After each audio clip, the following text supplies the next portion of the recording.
Welcome to the Build Business Acumen podcast, where we deliver practical knowledge and powerful guidance. Here is your futuristic host, Nathaniel Schooler. Today I'd like to introduce you to Douglas Commaille. He is an experienced bilingual business director, transformation and brand marketing leader. And I've been working with Douglas for about 5 years, and he has helped me immensely in my career as a great mentor to me. So let's dig into the show. So Douglas, when you were working with Krug Champagne, what did you learn about their branding? Right, what did I learn? It's a big question. Although, in essence, the fundamentals are really very simple. Krug Champagne is a luxury product and appears at the top of nearly every quality champagne list and has done for a long time. And I guess the question one asks oneself is, how did they manage that? Both in terms of the product and the terms of the brand. In terms of the brand, which your subject is today, I suppose the essence of it is that they never forget and never get distracted by novelty or anything akin to it. And by keeping true to the essence of what the brand is, which is the quality of the product, they protect their brand very, very carefully. And in fact, you can see the same thing in many luxury brands. The difference between Krug Champagne and certainly the time I worked with them, which is a few years now, is that what is so different is that I'm trying to find the word for them. Effectively, the people who are living out in the Far East and produce copies of their brand, right, and very accurately, cannot reproduce the quality of their brand. Right. And so they, to some extent, are protected from this constant stream of copying and fake goods and illegal production. I mean, you can see what it's done to businesses. I mean, for example, in the sunglasses business, premium sunglasses. And let's just take Dolce & Gabbana for a minute. Mm-hmm. I mean, you can see that their business is affected by street market out in, where are they? In Kuala Lumpur or in Thailand or in Asia generally. And these people have done immense harm to branding. Right. Because they've introduced the idea that a brand cannot be premium. Mm-hmm. I saw recently a Louis Vuitton handbag, which was just a copy. Right. And it was cheap, shoddy and rather unpleasant. And it felt really horrible. I mean, you don't wear a handbag, obviously, but when you touch it with your fingers, you can just tell it's probably glued together. You know, it's not going to carry anything worth having. I mean, certainly you wouldn't want to carry a little pooch in it, would you? Like they do in Hollywood. And that's the big difference. It's that Krug protected their brand viciously. Right. In that sense. Right. They didn't mess around with it. They had very little at the time that I was with them in the way of promotional material, for example, because with a very sensible decision that if they end up trying to become too much of a novelty item, it would get in the way of the purity of the product. Right. So they'd commissioned I think it was Rolls-Royce or Bentley to produce what was essentially an estate car, which they sold the product out the back of at key events. So at Ascot, for example, the estate car would go down there and represent the brand in all its finery. It was Rolls-Royce, I think. I seem to remember seeing that, yeah. Yeah, and it was an unusual vehicle at the time. Yeah, it was like a hearse almost. Well, it was certainly very big because they had to get the boxes in the back. Never mind the body. Yeah. But they were very protective of their brand, and that is the moral of the story. If you look after your product quality and make it as uncopyable as you humanly can, you will find your brand thrives. And even today, Krug is a premium brand. Yeah. And it's a superb product. It's not just good, it's actually superb. Right. And that's the story of all high quality luxury goods, in my opinion. Right. And that's, you become a hostage to fortune and to opportunism. Right, because we're talking in essence now about brand extensions, aren't we? Like, I was talking about it the other day with someone from the drinks industry, and I know you've worked in multiple industries, multiple sectors, but we were talking about like Absolute Vodka and Smirnoff and how they launched like these just cheap kind of flavoured kind of brand extensions, you know. Well, they are brand extensions, but diluting the quality core of the brand. And the core, by just launching too many products and not focusing on what they do but best. The other thing to remember is the core product. When they launch these extensions, they're not quite as good as the core product. Right. I mean, I doubt whether you'd find any Russians actually ever buying these peripheral products. I doubt it. They just want wouldn't vodka. Touch it. Distilled vodka. Simply, they want alcohol. They don't want lemon juice or orange juice or whatever rubbish else they're putting in it. But it's the core story of the last 30 years of branding. Yeah. Branding has just become assaulted by all of these copied products. DVDs, CDs, anything that can... Printed materials. I was speaking to someone from a premium luxury paper company. Mm-hmm. And they were saying they were getting hit in China, by copies of their own... They were only making bits of paper, for God's sake. And that's the problem. If you make it too easy to copy, right, you are always going to be vulnerable to them watering down your brand. Right. I mean, as I was talking to you earlier about the Louis Vuitton handbag, I mean, I cannot get over this. I mean, I remember when we looked at it and I had a sniff of it inside the bag. Yeah. Oh, God, it smelt dreadful.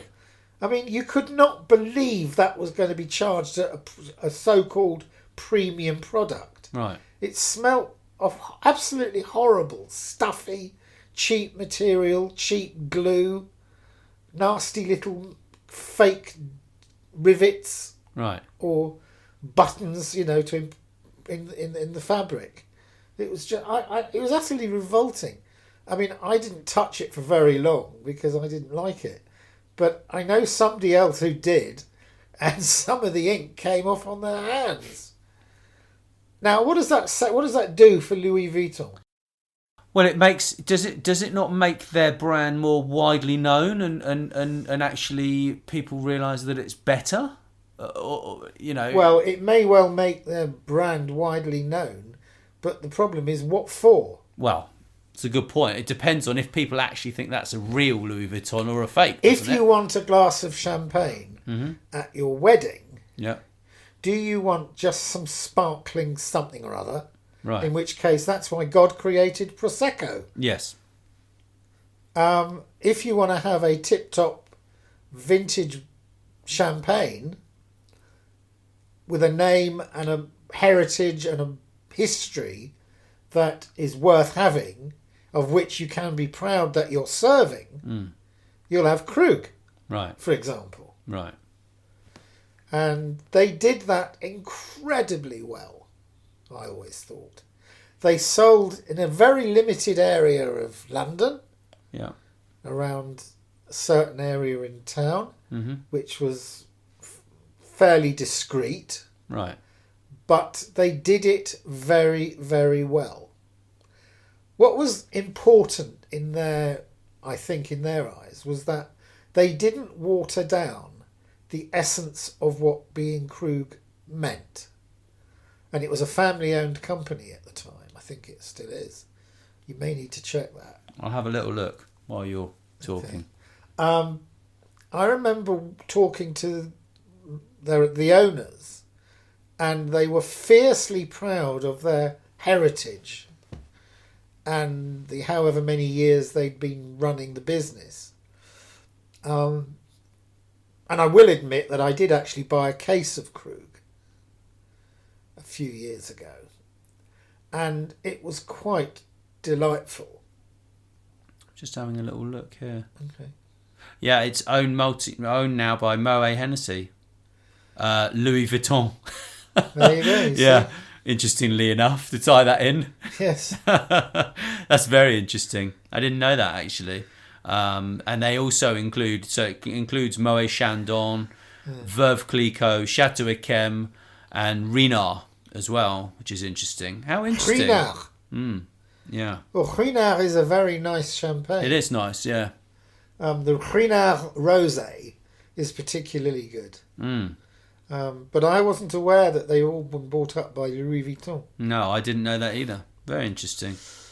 But it still retains that family kind of heritage, doesn't it? Yes. But it's very difficult though, isn't it, for these parent companies? A lot of the time they will buy a brand, won't they? And then they will damage it because someone in head office or some external consultant doesn't understand what they're going to actually do to that brand and how it's going to affect the future of it, right? So if you look at let's go to chocolate, for example, and you look at Green and Black's chocolate, what happened with them is Cadbury's bought Green and Blacks, didn't they? For like, I don't know how many million. Is it like 20 or it was a fair few million anyway. It was a fair few million. Yeah. And they basically you need to check that how much they bought them for. Yeah, I'll have a look. Yeah, but they came along and they launched a non-organic version of Green and Blacks, and then they extended it into all sorts of different areas. And then obviously, what does that do? Let me take you to what may seem rather than the luxury market, but the mass market in a supermarket. What does it do? Well, the place to go and have a look is cleaning products, because if you go into any supermarket, you will find meters and meters of shelf expended on all these cleaning products. Some will do one thing, some will do another, others will do something else. Right. What does it all do? Well, the first thing it does, I think, is confuse people. Yeah. I mean, if you're trying to buy something to clean the kitchen, I'm not looking for anything complicated. I'm looking for something very simple. Right. If I'm looking for the bathroom, that old favourite going back many years, Dettol, which is a great brand, has moved very successfully. I think it's owned by Reckitt's now. Has moved very successfully to develop new products, but they're all antibacterial. And that is the Dettol proposition. Yeah. It's not complicated. You don't have to have expensive advertising for it. It just has to pass one little message. Right. This thing kills bugs. Can I just stop you there a second and get a bit of an explanation? So it is possible then to actually extend a brand in that way, right? As long as it's actually the message is clear. Is that what you're saying? Well, I think, yes, it is. That's the essence of what I'm saying. And the trouble is, I mean, the way these brands operate is the last person who walked through the door of the company's marketing department, is given the job of developing brand extensions. Right. Well, it doesn't take a jump of the imagination to imagine how much of their time they spend doing it by the results they come up with. Yeah. because it's all researched through focus groups. Mm-hmm. Nobody takes a decision much on anything. Right. And what they come up with is a sort of aggregate decision based on a random committee. It reminds me of the story you told me about the bubbles. Weren't you sitting in a... Oh, God, yes. Isn't that what they made you do, to try and come up with a new product that died because of their decision? Is that right? Yeah. Do you want to tell me that story? I was sitting in an unnamed company many years ago, and I wasn't really enjoying the job. And the job was to differentiate a bubble bath. And I thought, well, okay, let's have a look what we got. And there was a packaging which was about as interesting as a blank wall. And my alternative to differentiating it was to actually do nothing more but put it into a transparent bottle with two quite deep colours, so it looked attractive on the shelf. Yeah. And I make no secret that I knew I wasn't exactly breaking any kind of record for creativity, but at least it did look different to the previous incarnation. But part of the job was to actually do research on the size of the bubbles. And I remember sitting in this company's offices and writing this report based on research in the size of bubbles. And I don't know whether I had one of those moments you have in life where you think, oh God, my life has reached the nadir of interest, when I'm writing all these words about how to describe bubbles. They're bubbles, that's it. They had no duration whatsoever, as long as they don't pop, or they just evaporate, or they dissipate, either spontaneously or you deliberately get rid of them. But I just thought, I can't do this for many more months. I need a real job. Was that excuse me, was that when you decided to do a degree in law? Yeah.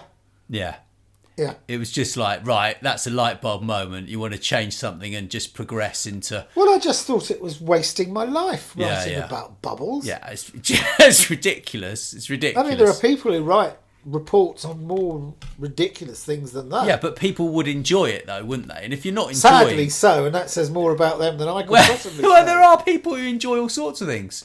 Let them get on with it. But so back to Cadbury, right? They bought Green and Blacks for 20 million in 2005. My mum's first cousin, Caroline, she actually wrote the Green and Blacks chocolate book. Oh, did she? She was involved with Green and Blacks in the early days, right at the beginning. She was the marketing director, I think, for them. Unfortunately, she passed away a few years ago, but she did a fantastic job with Green and Blacks, and Covent Garden Soup Kitchen as well. She did the recipes for those. Oh, really? Yeah. But it's a real shame that Green and Blacks actually went down that sort of mass distribution kind of route and diluted the quality that made them who they were. Because you, like you were saying, you can extend a brand, right? And I mean, when I was working with my dad's company, we had a port that we launched, and then we launched a reserve port. Mm-hmm. So we had a reserver, right, with a year on it and everything else.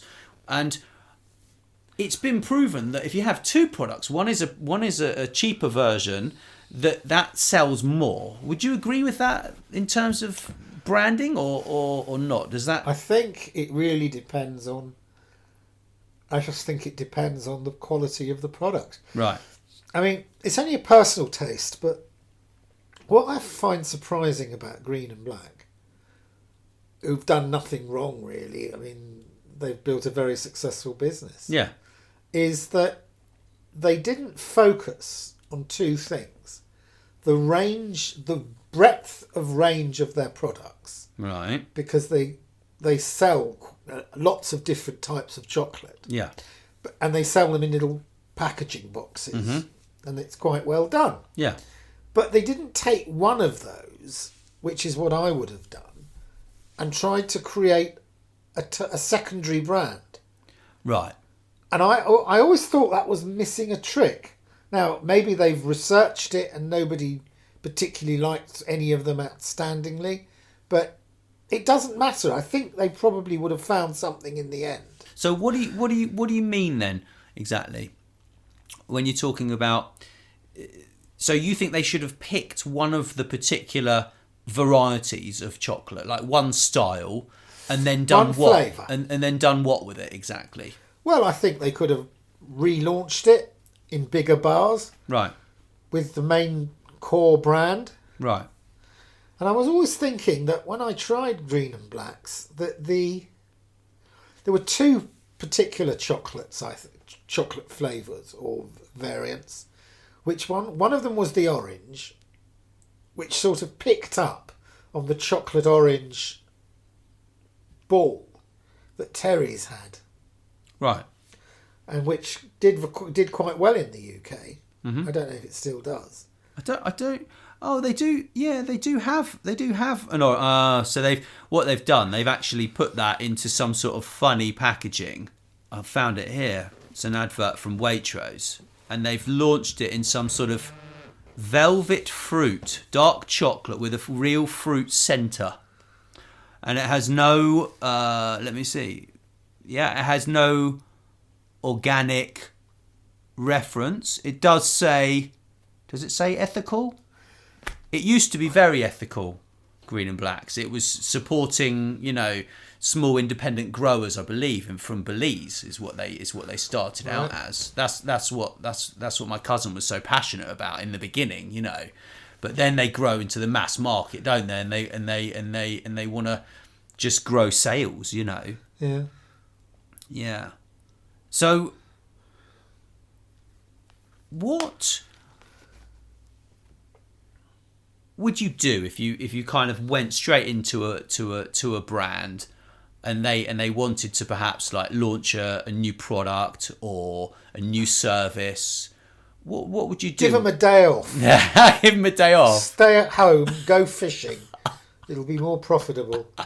The desire and the will to develop new brands it's almost an obsession in many marketing departments, even today.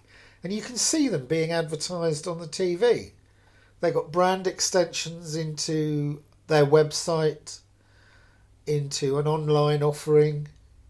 Well, firstly, if it's an online offering, it's got a different demographic to the last supermarket I walked around. Mm-hmm. So that's the first thing. And secondly, the chances of you coming up with something are seriously against you. Right. I mean, if you think that bread... Mm-hmm. I mean, what was the last...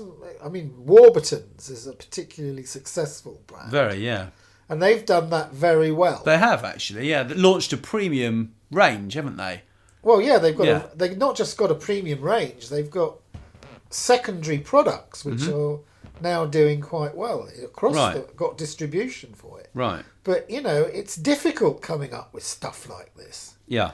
I mean, they didn't for example, they didn't produce a crumpet. Right. Like everybody else's crumpet. Okay. They produced almost wagon wheel size crumpets. Right. Large crumpets. So they created... And they got the Muppets right. to advertise them for them.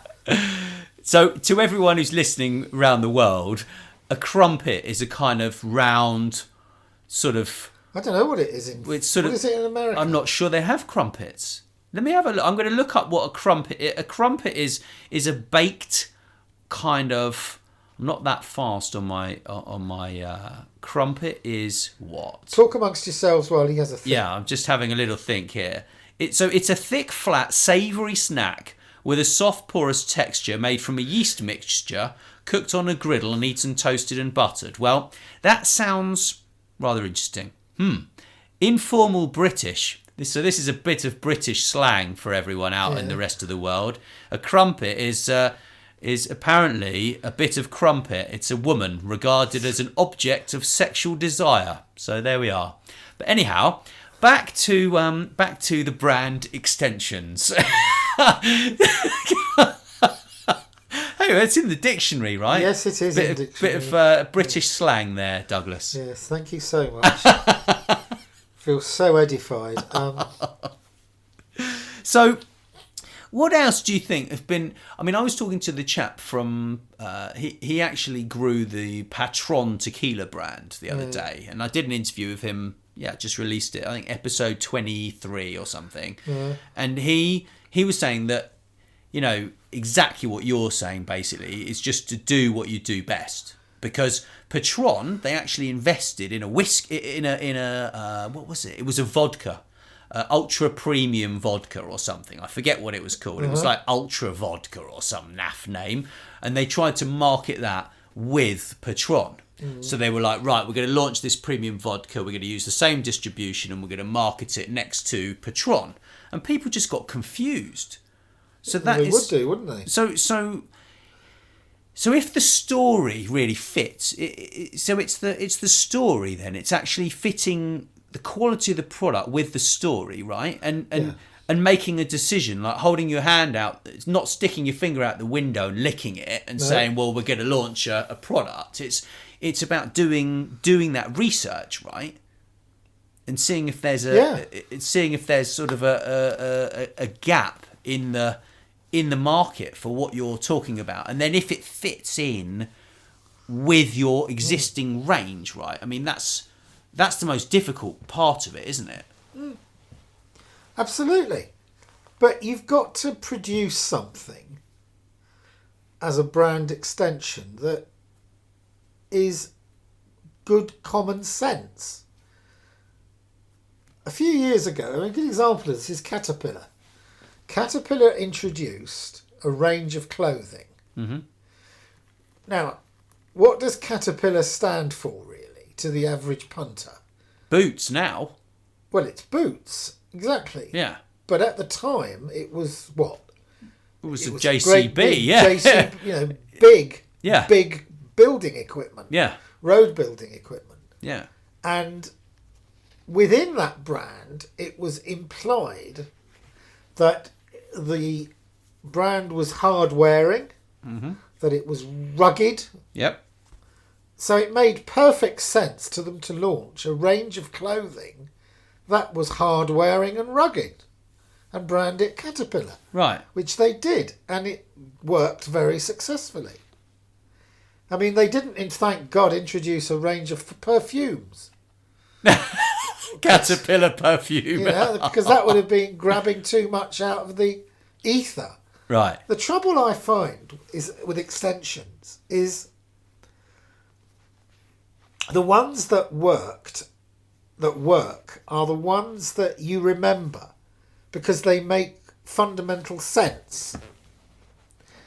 Body Shop expanded its range considerably from the days of what's her name? Anita Roddick. Yeah.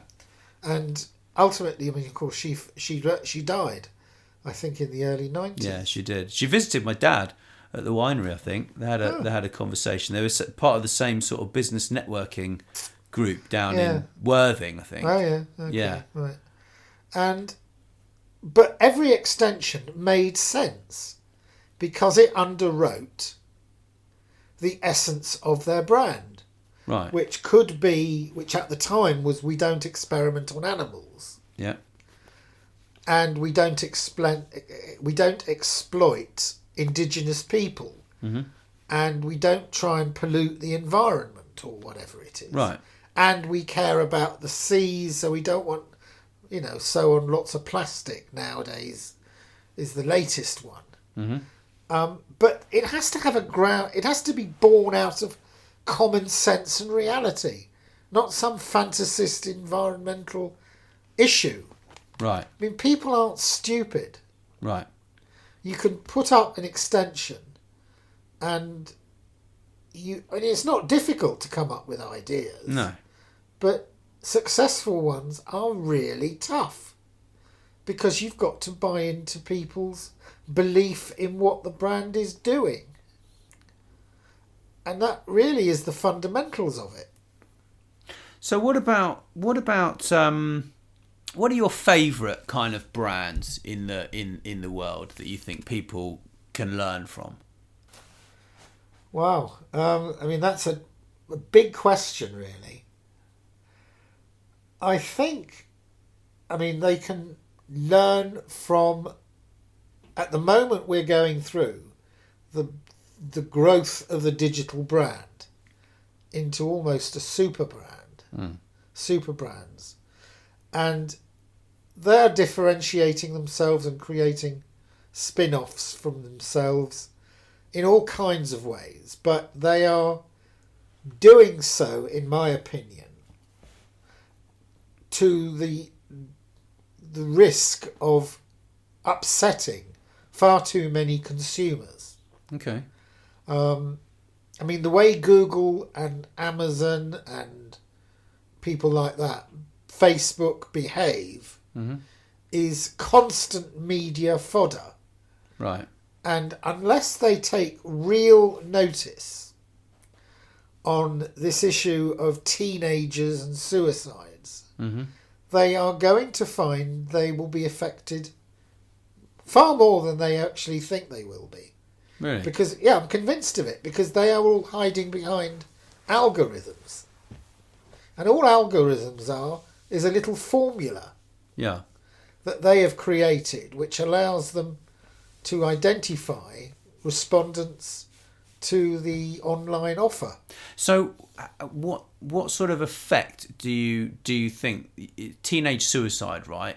Is it because teenagers are more isolated, or are you referring to sort of bullying online, or what are you sort of... No, I think they are, to me anyway, and I've spent 20 years in branding. Yeah. They are not recognising the link that they have with their market and the brand. Okay. Why people are using them. Right. Just ignoring them and saying we're going to do it our way is not an answer. Right. So when you talk about that, you're talking about the buying experience, aren't you? So just as an example, a few weeks ago, I tried to buy something on Amazon, right?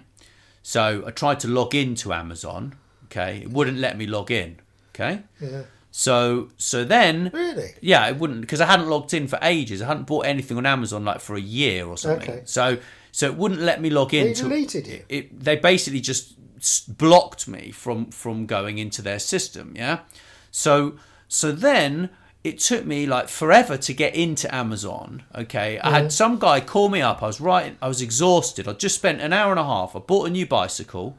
I wanted to buy a helmet and a light and all the good stuff that saves you from killing yourself on a bicycle, right? And by the time Amazon had called me, I'd already ordered from eBay, okay?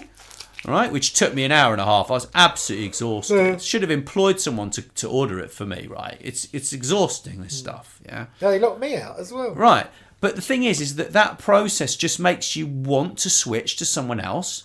But you don't switch because there isn't a better option, right? Oh, there will be one day. Yeah, there will be. Yeah, there'll be a better customer orientated business. Yeah. I mean, these people just operate as if they're not answerable to anybody. You know, I find they have returns policies, which are so complicated. It's not even worth talking about most of the time. I bought some books for a friend. He was only quite young, and I didn't actually need to give them to him, and because someone else had bought them for him, and it became a major exercise trying to communicate with them, right? Because they don't want to talk to anyone. No, they want to keep the cost down, don't they? And we could talk to a call centre, but you can't talk to anybody who knows what the hell you're doing or why you're doing it. Yeah, yeah. And I think they will lose impetus because they are completely blind to the issue. Right.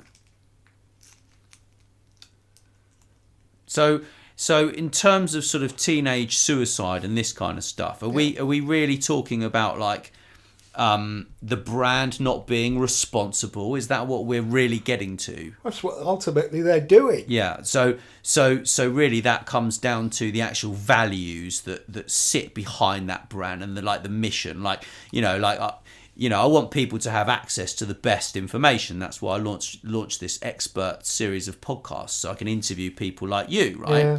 So people who have just the interest, who want to learn, and actually might not have any money, they can learn from the best in the world, right? All right. That's my ethos. Okay. For launch and to motivate, encourage. So yours people. is an educative. That's what my podcast series is for. Yeah. Okay. So that is my mission, right? For this. Okay. So basically, what we're really saying is that someone needs to come up with some values that are actually more meaningful than I want to connect everybody in the world. Well, yeah.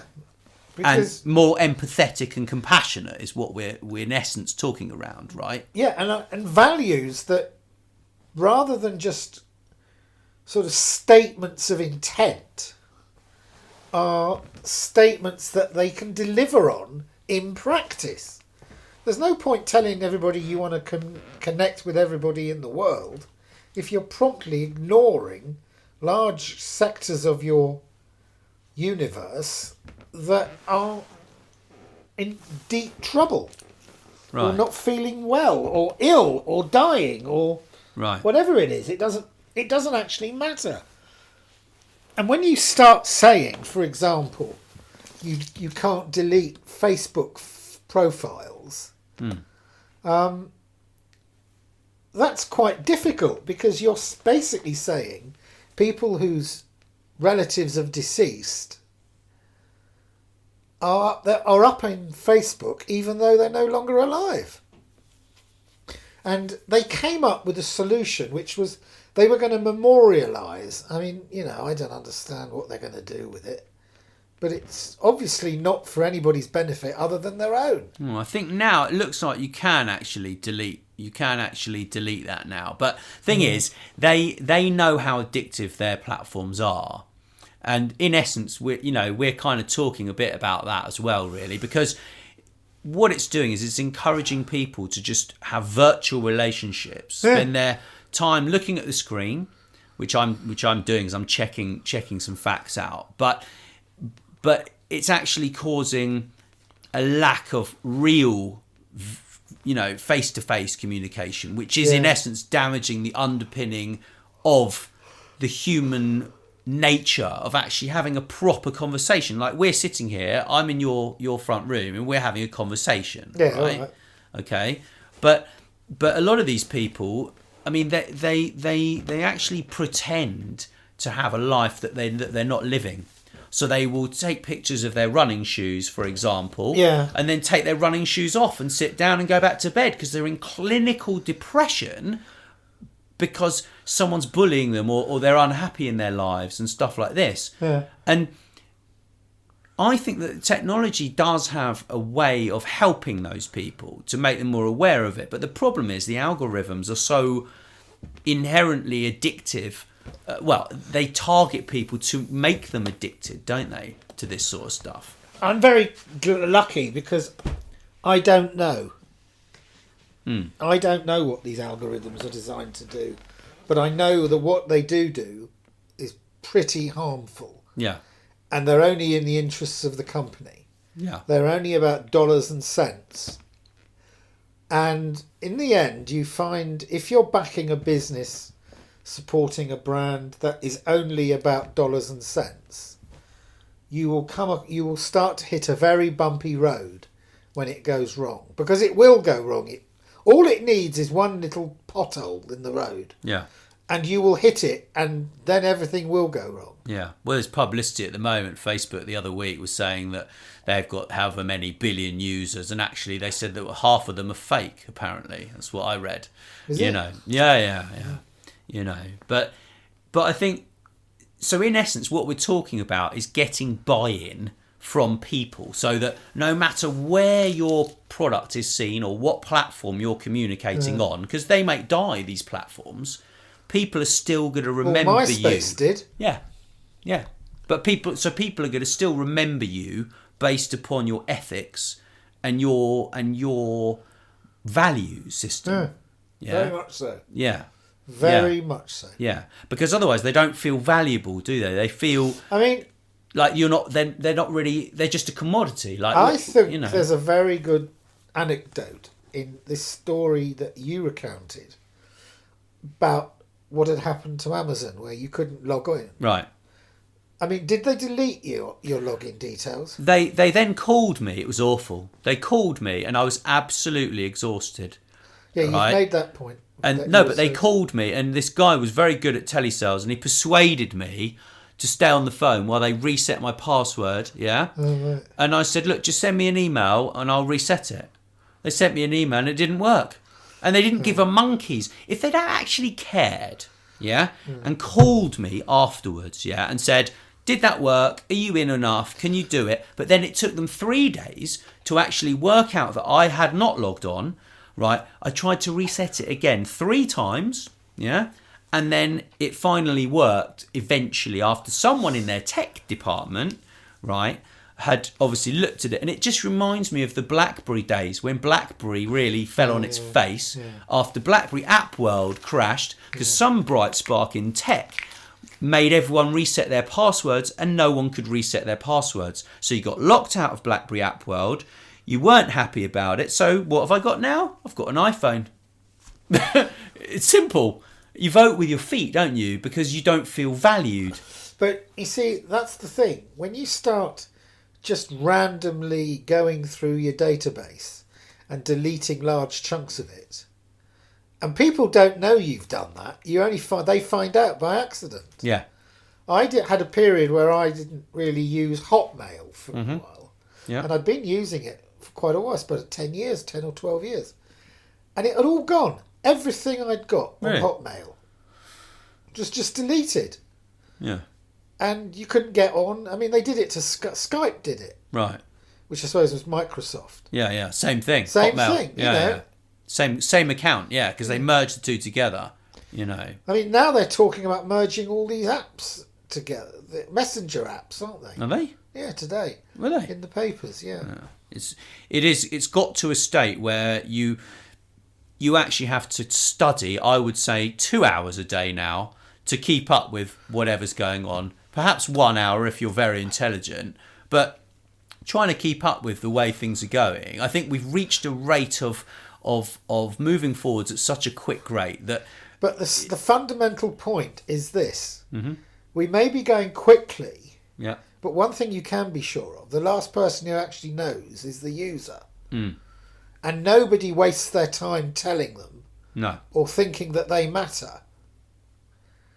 And that's the lesson. If they provide free accessibility to the internet and everybody then gets on board with it, they just cut off whatever percentage of the list they delete because they can't be bothered to maintain it.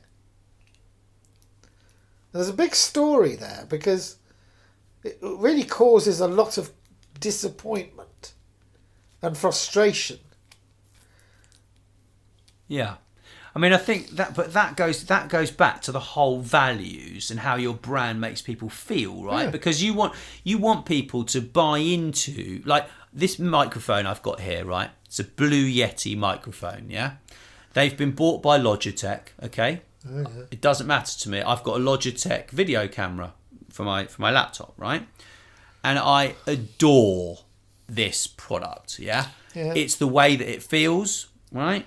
It's the settings are right. It's the way it looks. It's the sound that it creates. It's everything about this product I absolutely love. Yeah, right, for a desktop mic. Okay. And I brought it over because it's the best microphone, right? Okay. And it works very well. Yeah, and they've launched a new colour recently, right? I still like it in silver, right?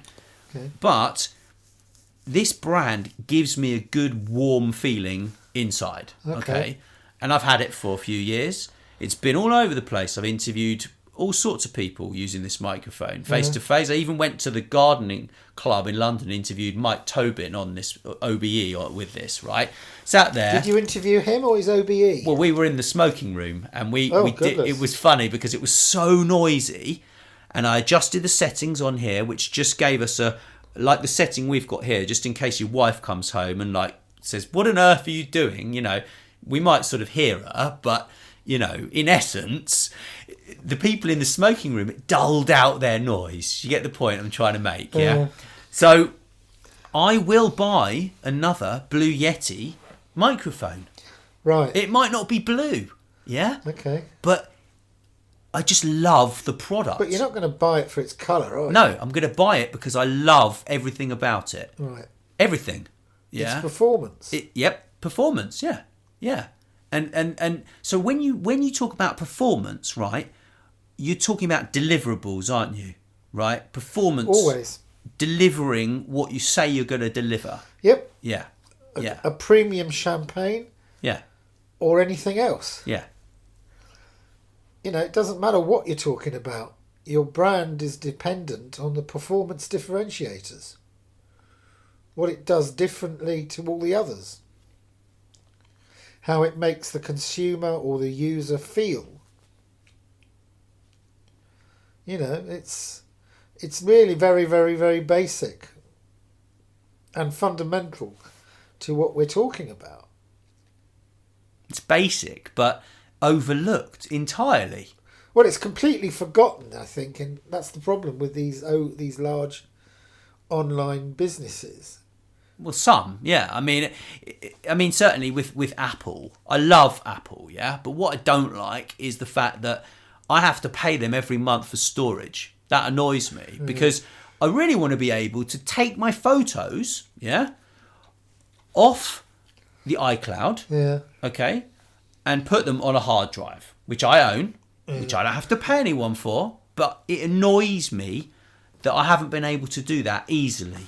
Yeah. And that's because Apple, like everyone else, has made a decision that they want to make money from storage because they see that the cost, that the sales of their phones is going down, Yes. the number of sales, because the iPhone 6 Plus and the iPhone 8 and everything else are so similar in results, in what they actually do, that the sales are slowing down, so they try and make money from everything else, right? And that's annoying for the consumer. And what it means is that when someone comes along and they launch a phone that is equally as good or better than an iPhone, and it has open policy, not Android, because I don't like Android. For me personally, I don't like Android too much. I find it's difficult. But Android may fix itself in my eyes and make it easier for me to use. I pick one up. I can hardly use an Android phone now, you know.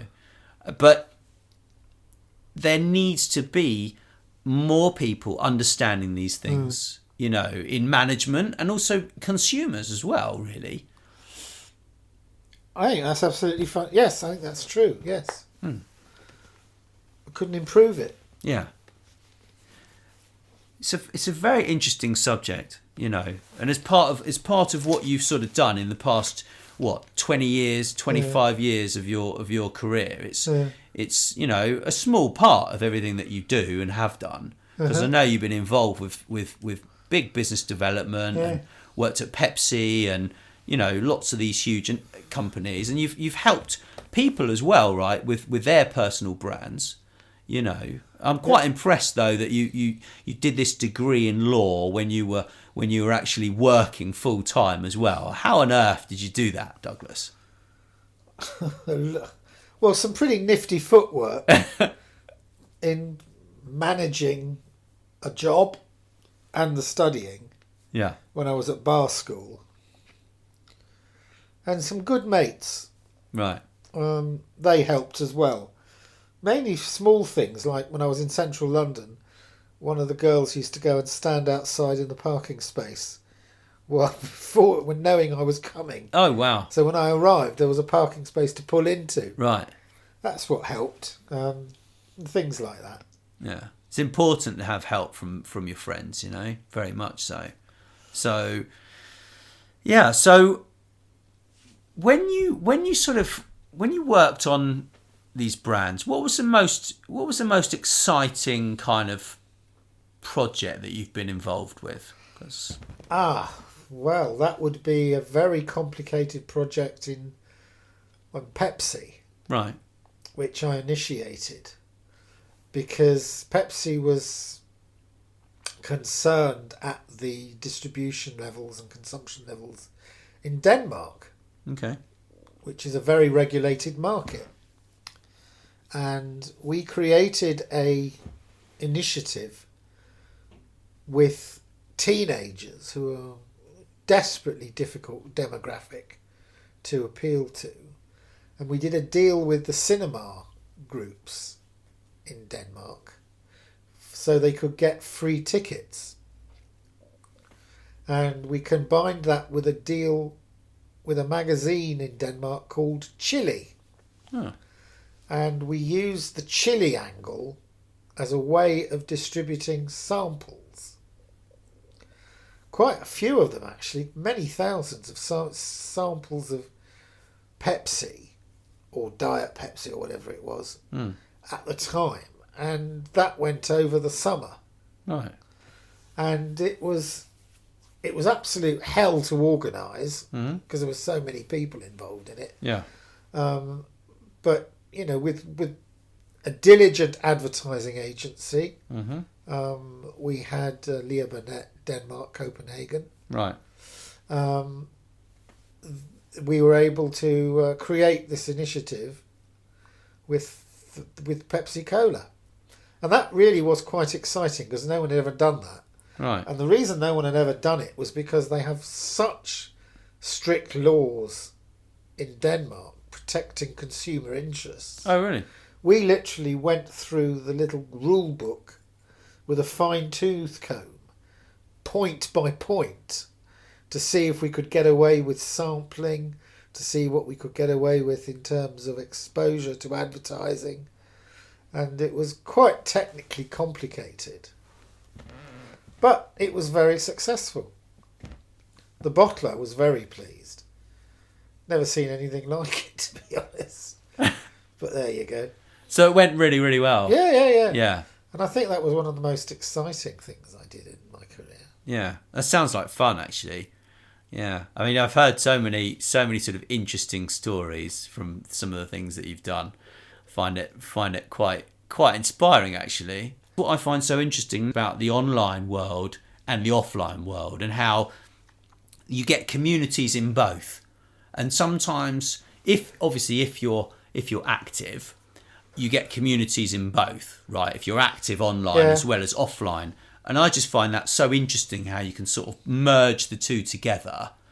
And, you know, for example, go and visit people in a particular country and say, well, I'll be in New York next week. I'm going to go and visit you. And because you've built a brand, or the company you're involved with has a brand, you can go there and sort of meet people who you would never normally meet, because you've already sold yourself to people, haven't you? Yeah. By being associated with that company and having a brand of your own as an individual, right?